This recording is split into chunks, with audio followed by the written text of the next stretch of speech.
ദൈവത്തിരുനാമത്തിന് സ്തോത്രം ചെയ്യുന്നു. കർത്താവിൽ അനുഗ്രഹിക്കപ്പെട്ട ദൈവമക്കളെ, സന്തോഷത്തോടെ ഈ കർത്തൃദിവസം രാവിലെ ദൈവസന്നിധിയിലിരുന്ന് ദൈവത്തിൽ നിന്ന് പ്രാപിച്ച ദൈവത്തിൻ്റെ ആലോചന നിങ്ങൾക്ക് പകരാൻ ദൈവത്തിൻ്റെ അമിത കൃപയിൽ ആശ്രയിച്ചുകൊണ്ട് ഞാൻ ഒരുങ്ങുകയാണ്. എല്ലാ വചന കേൾവിക്ക് വേണ്ടി താല്പര്യം കാണിക്കുന്ന പ്രിയപ്പെട്ടവർക്കും യേശുക്രിസ്തുവിൻ്റെ നാമത്തിൽ പ്രത്യേക വന്ദനം പറയുന്നു. ദൈവാദി ദൈവവും കർത്താദി കർത്താവുമായ നമ്മുടെ രക്ഷകനെ മനസ്സ് തുറന്ന് ഞാൻ സ്തുതിക്കുകയും സ്തോത്രം ചെയ്യുകയും ചെയ്തുകൊണ്ട് പരിശുദ്ധാത്മാവ് ഇന്ന് നമ്മളെ ധൈര്യപ്പെടുത്താൻ, ബലപ്പെടുത്തുവാൻ, തളർന്നിരിക്കുന്ന ആരെങ്കിലും ഉണ്ടെങ്കിൽ അവരെ ശക്തീകരിപ്പാൻ, കാര്യം ഗ്രഹിപ്പാൻ ഈ വചനചിന്തകൾ നിങ്ങൾക്കിടയാക്കട്ടെ എന്നുള്ള പ്രാർത്ഥനയോടെ പരിശുദ്ധാത്മ നിയോഗത്തോടെ തിരുവെഴുത്തിലേക്ക് നിങ്ങളുടെ ശ്രദ്ധയെ തിരിക്കുന്നു. ഇന്നത്തെ ധ്യാനത്തിനായി തിരുവെഴുത്തിൽ നിന്ന് വിശുദ്ധ ലൂക്കോസിൻ്റെ സുവിശേഷം 21-ാം അധ്യായം 24-ാമത്തെ വാക്യം ഞാൻ നിങ്ങളെ വായിച്ചു കേൾപ്പിക്കാം. ലൂക്കോസ് 21-24 വാക്യം. അവർ വാളിൻ്റെ വായ്ത്തലയാൽ വീഴുകയും അവരെ സകല ജാതികളിലേക്കും ബദ്ധരായി കൊണ്ടുപോവുകയും ജാതികളുടെ കാലം തികയുവോളം ജാതികൾ യെരൂശലേം ചവിട്ടിക്കളയുകയും ചെയ്യും. ആ വാചകം ഒന്നോടെ ആവർത്തിക്കട്ടെ. ജാതികളുടെ കാലം തികയുവോളം ജാതികൾ യെരൂശലേം ചവിട്ടിക്കളയുകയും ചെയ്യും. യെരൂശലേമിനെ ചവിട്ടിക്കളയുക. വേദപുസ്തകത്തിൻ്റെ പ്രത്യേക ഒരു ഭാഷയാണ്. വിശുദ്ധ ബൈബിളിൽ അങ്ങനെ ചില പ്രത്യേകതകൾ ഉണ്ടെന്നുള്ള കാര്യം ഞാൻ നിങ്ങളെ ഓർപ്പിക്കാറുണ്ടല്ലോ. ചില വാക്കുകൾ, ചില ഭാഷകൾ അതിഗംഭീരമാണ്. ആ വാചകത്തിനകത്ത് കാലാന്തകാലത്തോളം നിലനിൽക്കുന്ന അതിശക്തമായിരിക്കുന്ന ആത്മീക ആഴങ്ങളുണ്ടാകും. ഇവിടെ ഇതാ യെരൂശലേമിനെ കുറിച്ച് നമ്മുടെ കർത്താവ് പറയുന്ന ഒരു വേദഭാഗമാണ്. യെരൂശലേം ദൈവത്തിൻ്റെ നഗരമാണ്, മഹാരാജാവിൻ്റെ നഗരമാണ്, ലോകത്തിൻ്റെ കേന്ദ്രസ്ഥാനമാണ്. ഒരുപാട് ദൈവിക കാര്യപരിപാടികൾക്ക് വേദി ഒരുങ്ങേണ്ട നടനവേദി എന്ന വണ്ണം ഭാവി കാലത്ത് വൻ കാര്യങ്ങൾക്ക് വേണ്ടി സ്വർഗസ്ഥനായ ദൈവം മാറ്റിയിട്ടിരിക്കുന്ന ഈ ഭൂമിയിലെ പ്രധാന പട്ടണമാണ് യെരൂശലേം. വിശ്വപ്രസിദ്ധമാണ്, എല്ലാ ആളുകളുടെയും ശ്രദ്ധാ കേന്ദ്രമാണ്. അങ്ങനെ ഒത്തിരി കാര്യങ്ങൾ യെരൂശലേമിനെ കുറിച്ച് പറയാനുണ്ട്. എല്ലാറ്റിലുപരി യെരൂശലേം ദൈവത്തിൻ്റെ നഗരമാണ്, ദൈവത്തിൻ്റേത് എന്ന് അവകാശപ്പെടുന്ന പട്ടണമാണ്. ഈ ഭൂമിയും ഇതിൻ്റെ പൂർണ്ണതയൊക്കെ ദൈവത്തിൻ്റെ ആണെങ്കിലും ദൈവത്തിൻ്റേതെന്ന് പറയപ്പെടുന്ന ചിലത് ഈ ഭൂമിയിലുണ്ട് എന്ന് ഞാൻ മുമ്പ് ഏതോ സന്ദേശത്തിൽ പറഞ്ഞിട്ടുണ്ട്. മോശ ആടുകളെ തീറ്റി ദൈവത്തിൻ്റെ പർവ്വതത്തിൽ എത്തി. അപ്പോൾ ഇവിടെ എന്തോരം പർവ്വതങ്ങളുണ്ട്, പക്ഷെ ചിലത് ദൈവത്തിൻ്റെ പർവ്വതമാണ്. ദൈവത്തിൻ്റെ സഭ, ദൈവത്തിൻ്റെ മനുഷ്യൻ, ദൈവത്തിൻ്റെ നഗരം എന്നൊക്കെ പറയുന്നത് ദൈവിക പദ്ധതിക്ക് വേണ്ടി ദൈവമായ കർത്താവ് മാറ്റിവെച്ചിരിക്കുന്നതാണ്. നിങ്ങൾ ദൈവത്തിൻ്റെ മനുഷ്യനാണെങ്കിൽ അതിനർത്ഥം ദൈവത്തിനെന്തോ നിങ്ങളിലൂടെ പ്രവർത്തിക്കാനുണ്ട്. ദൈവത്തിൻ്റെ പർവ്വതം ആണെങ്കിൽ അത് ദൈവം എന്തിനോ മാറ്റിയിട്ടിരിക്കുക. ആരുടെയൊക്കെയോ വിടുതലിന്, ആരുടെയൊക്കെയോ രക്ഷയ്ക്ക്, ആരുടെയൊക്കെയോ നിയോഗത്തിന്, ആരെയൊക്കെയോ ദൈവത്തെങ്കിലേക്ക് അടുപ്പിക്കാൻ സ്വർഗത്തിലെ ദൈവം മാറ്റിയിട്ട ഒരു പർവ്വതമാണ്. അവിടെയാണ് ദൈവിക വിടുതലുകളൊക്കെ നടന്നത്.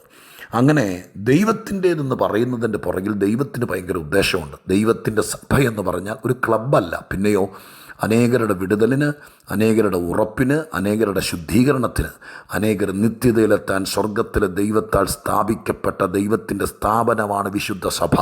അങ്ങനെ ദൈവത്തിൻ്റേത് എന്നെന്തുണ്ടോ അതെല്ലാം ദൈവിക കാര്യപരിപാടിയുടെ ഭാഗമാണ്. ഞാൻ ദൈവത്തിൻ്റേതാണെങ്കിൽ ദൈവത്തിന് എന്നെക്കൊണ്ട് എന്തൊക്കെയോ പദ്ധതിയുണ്ട് എന്ന് പറഞ്ഞു വന്ന കൂടെ പരിശുദ്ധാത്മ നിയോഗത്തോടെ പറഞ്ഞതാണ്. നിങ്ങൾ ആ കാര്യത്തിൽ ഉറപ്പും ധൈര്യവുമുള്ളവരായിരിക്കുക. ഈ വായിച്ച വേദവാക്യം കണ്ടോ? ദൈവത്തിൻ്റെ നഗരമായ, പുണ്യപുരാതന നഗരമായ യെരൂശലേമിൻ്റെ ഒരു കാലഘട്ടത്തെക്കുറിച്ച് പറയപ്പെട്ടിരിക്കുക. യെരൂശലേം ജാതികൾ ചവിട്ടി മെതിക്കും. ആ വാക്ക് തന്നെ കണ്ടേ, ചവിട്ടിക്കളയും എന്നൊരു വാക്കാണ് ഉപയോഗിച്ചിരിക്കുന്നത്. ചവിട്ടി മെതിക്കപ്പെടും. ഒരു കാലഘട്ടം എന്നേക്കുമായി അറമ്പറ്റിയൊരു വാക്കല്ല, ശപിച്ച് തള്ളുകയല്ല. പിന്നെയോ അതിൻ്റെ പിന്നാമ്പുറത്തെ കാര്യങ്ങൾ എന്ത് തന്നെ ആയിക്കോട്ടെ, യെരൂശലേമിനങ്ങനെ ചവിട്ടാൻ, ജാതികൾ ചവിട്ടിക്കളയാൻ ദൈവം അനുവദിച്ചതിൻ്റെ കാരണം എന്താണ്? അതൊക്കെ ദൈവശാസ്ത്രീയമായിരിക്കുന്ന വീക്ഷണത്തിൽ ഒരുപാട് ചരിത്രങ്ങൾ ചകഞ്ഞ് പരിശോധിച്ചതിൻ്റെ ആഴത്തിൽ കിടക്കുന്ന പല കാര്യങ്ങളെയും നമുക്ക് മണിമുത്തുകൾ പോലെ പുറത്തു കൊണ്ടുവന്ന് ചരിത്രത്തിൻ്റെ ഭാഗവുമായിട്ട് കൂട്ടിച്ചേർത്ത് വിളക്കി പഠിക്കുമ്പോഴാണ് ആ കാര്യങ്ങളെക്കുറിച്ച് ബോധ്യമാകുന്നത്. പക്ഷേ അങ്ങനെ ഒരു ചരിത്ര പഠനത്തിന് നമ്മൾ ഈ സമയത്തൊന്നും മുതിരുന്നില്ല. ലളിതമായി പറയാം, യെരൂശലേമിനെക്കുറിച്ച് കർത്താവ് നോക്കിയിട്ട് പറഞ്ഞു, ഇത് ജാതികൾ ചവിട്ടിക്കളയുന്ന ഒരു കാലമുണ്ട്. ഒരു കാലം വരെ ചവിട്ട് കൊള്ളേണ്ടി വരും. ഞാൻ യെരൂശലേമിനെ പതുക്കെ നിങ്ങൾ പോലും അറിയാതെ ഈ ചിന്തയെ അങ്ങ് മാറ്റി നിർത്തിയിട്ട് ദൈവത്തിൻ്റേതായ നിങ്ങളെ, നിങ്ങളുടെ കുടുംബത്തെ ഞാനൊന്ന് ഇതിലേക്ക് ചേർത്ത് വയ്ക്കട്ടെ. പ്രിയപ്പെട്ടവരെ, കാരണം എന്തുമാകട്ടെ, ഇതിൻ്റെ പുറകിൽ കാര്യാദികൾ കണ്ടേക്കാം. പക്ഷേ ചില കാലഘട്ടം ചവിട്ട് കൊള്ളേണ്ട കാലമുണ്ട്. കടന്നു പോകുന്ന കാലങ്ങളിൽ കഴിഞ്ഞ കാല വിശുദ്ധന്മാരെയൊക്കെ നിങ്ങൾ നോക്കി, നിലത്തിട്ടാരാണ്ടും ചവിട്ടി ഒതുക്കി അസ്ഥി ഒടിച്ചു എന്നതല്ലല്ലോ ഇതിൻ്റെ ഭാഷ. അതിനൊരു പ്രത്യേക ഭാഷാ ശൈലിയുണ്ടല്ലോ. യോസേപ്പ് കുറേ കാലം ചവിട്ടുകൊണ്ടില്ലേ? ഞാൻ വീണ്ടും പറയുന്നു, ജയിലിനകത്തിട്ട് അദ്ദേഹത്തെ ബൂട്ട്സ് ഇട്ട് ചവിട്ടി എന്നൊരു വാക്ക് ഞാൻ വായിച്ചിട്ടില്ല. സഹോദരങ്ങളെല്ലാം കൂടി അപ്പൻ കൊടുത്തുവിട്ട് ആഹാരം മേടിച്ചെടുത്തിട്ട് നിലത്തിട്ട് ഓരോരുത്തരും മാറി മാറി ചവിട്ടിയെന്ന് ഞാൻ വായിച്ചിട്ടില്ല. പക്ഷേ ആ വാക്കിൻ്റെ ശൈലി നിങ്ങൾക്ക് പിടികിട്ടിയോ?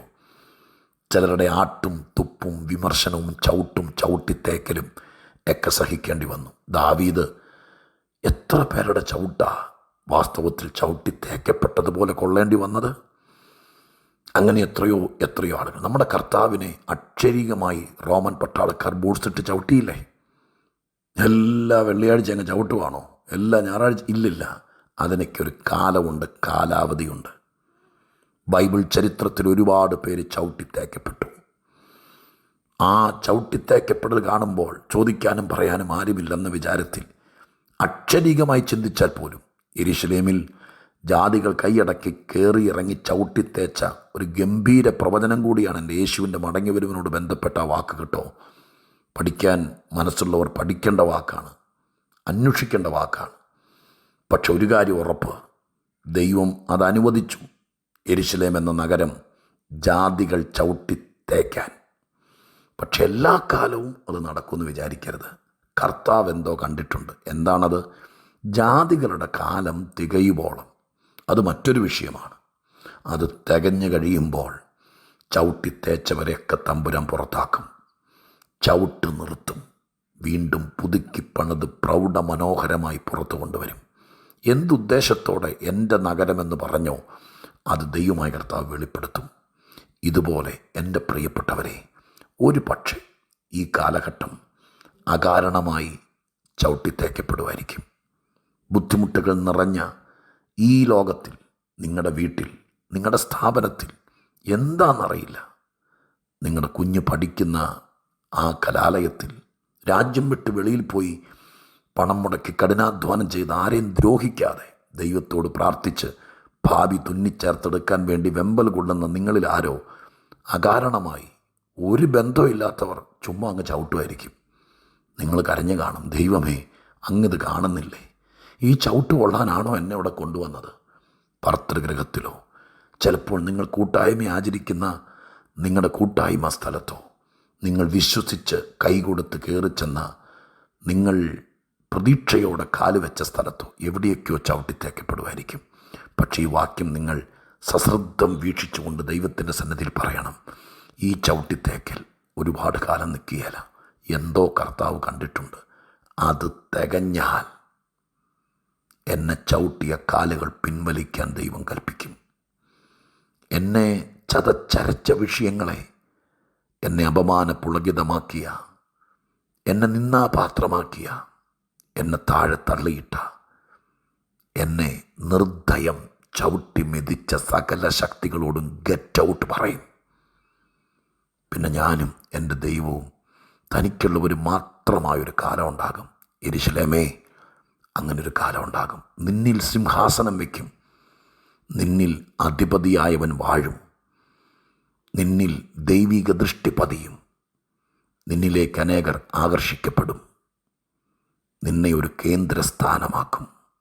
യെരൂശലേമേ, ഇന്ന് ചവിട്ടിത്തേക്കപ്പെടുമ്പോൾ, ഇന്ന് ഒതുക്കപ്പെടുമ്പോൾ, എന്തുകൊണ്ടെന്നറിയില്ല, ഇന്നും നിൻ്റെ പേര് കിടക്കുന്ന ദൈവത്തിൻ്റെ പേരിലാണ്. എൻ്റെ നഗരം, എൻ്റെ മക്കൾ, എൻ്റെ ഭക്തൻ, എൻ്റെ അഭിഷിക്തൻ, എൻ്റെ ദാസൻ. പക്ഷേ ചെയ്യാത്ത കുറ്റത്തിന്, മനസ്സറിയാത്ത വിഷയത്തിന് ചവിട്ടിത്തേക്കപ്പെടുമ്പോൾ സ്വർഗത്തിലെ ദൈവത്തിൻ്റെ സന്നിധിയിൽ മുട്ടുകുത്തി ദൂതേറ്റെടുത്തിട്ട് പറ, ഇതിനൊരു കാലാവധിയില്ലേ എന്ന് ഞാൻ ചോദിച്ചിട്ടുണ്ട്. എനിക്കതിൻ്റെ വ്യക്തമായൊരു മറുപടി കിട്ടിയപ്പാ. ദൈവം എന്തോ തികയാൻ കണ്ടിട്ടുണ്ട്. അത് തികഞ്ഞാൽ എൻ്റെ വിടുതലായി, എൻ്റെ കാലമായി. ദൈവമായ കർത്താവ് ചേർത്ത് നിർത്തി മനോഹരമാക്കി മറ്റുള്ളവരുടെ മുമ്പിൽ അവതരിപ്പിക്കും. ഞാനിവിടെ നിർത്തട്ടെ. ജാതികളുടെ കാലം തികയുവോളം യെരൂശലേം ചവിട്ടേക്കേണ്ടി വരും, ചവിട്ടപ്പെടേണ്ടി വരും, ചവിട്ടിമെടിക്കപ്പെടേണ്ടി വരും. ഇനി ഒരു ജാതീയൻ, അൺബിലീവർ എന്നാണ് എഴുതിയിരിക്കുന്നത്, ദൈവമില്ലാത്തവൻ, ദൈവത്തെ വിശ്വാസമില്ലാത്തവൻ, ആത്മീകനല്ലാത്തവൻ, അവരൊന്നും ഇത് ചെയ്യേലല്ലോ. ഇനി നിന്നിലേക്ക് വരില്ല, ഇനി നിന്നിൽ ചവിട്ടില്ല. അതിന് ദൈവം ഒരു കാലം കണ്ടിട്ടുണ്ട്. അതെത്രയും പെട്ടെന്ന് സമാഗതമാകട്ടെ എന്നുള്ള പ്രാർത്ഥനയോടെ ഈ കർത്തൃദിനത്തിൽ നിങ്ങൾ ദൈവത്തെ മഹത്വപ്പെടുത്തുക. നിങ്ങൾ ചെന്ന് ആരാധിക്കുന്ന കൂട്ടായ്മയ്ക്കകത്ത് നിങ്ങൾ ഈ വാക്കുകൾ പറഞ്ഞ് ധൈര്യപ്പെടുക. നിങ്ങൾ ദൈവസന്നിധിയിൽ കരയുക, ദൈവത്തിൽ നിന്ന് ശക്തി ഏറ്റെടുക്കുക. നിങ്ങളുടെ നല്ല കാലത്തിനും ശുഭകാലത്തിനും വേണ്ടി പ്രതീക്ഷിക്കുക. നിങ്ങളുടെ വീട്ടിൽ ആരെങ്കിലും ബുദ്ധിമുട്ടുന്നെങ്കിൽ, നിങ്ങളുടെ മക്കളിൽ ഒരാൾ വല്ലാതെ ഭാരപ്പെടുന്നെങ്കിൽ നിങ്ങൾ പറഞ്ഞ് മനസ്സിലാക്കുക, ഗ്രഹിപ്പിക്കുക. ബാക്കി ദൈവം ചെയ്യട്ടെ. പ്രാർത്ഥിക്കാം. പരിശുദ്ധ ദൈവമേ, ഞങ്ങളുടെ സ്വർഗീയ പിതാവേ, അനുഗ്രഹീതമായ നല്ല ദിവസം. കർത്താവിൻ്റെ തിരുസന്നിധിയിലിരുന്നപ്പോൾ ഈ വാക്യം കണ്ടു. സ്വർഗത്തിലെ അപ്പച്ചൻ ഞങ്ങളിൽ പലരോട് സംസാരിച്ചു, ഞങ്ങളുടെയൊക്കെ ജീവിതാനുഭവത്തിലൂടെ സംസാരിച്ചു. അങ്ങയുടെ കരുണയ്ക്ക്, കടാക്ഷത്തിന്, ദയയ്ക്ക് നന്ദി നാഥ. ഈ നല്ല സമയം എല്ലാവരും ഇത് ഗ്രഹിച്ചവർ, ചിലർ ചവിട്ടേക്കുന്നുണ്ട്, മെതിക്കപ്പെടുന്നുണ്ട്, ചവിട്ടി തേക്കപ്പെടുന്നുണ്ട്. അപ്പാ, മരണം വരെയും ഇങ്ങനെ പോകുമെന്നല്ല, ഇതിനൊരു കാലാവധിയുണ്ട്. അത് തികയുമ്പോൾ റിലീസുണ്ടാകും. ദൈവം അത് ചെയ്യണം. പ്രാർത്ഥന കേട്ടതിന് നന്ദി. യേശുവിൻ നാമത്തിൽ പ്രാർത്ഥിക്കുന്നു, കേൾക്കണേ സ്വർഗീയ പിതാവേ. ആമേൻ, ആമേൻ.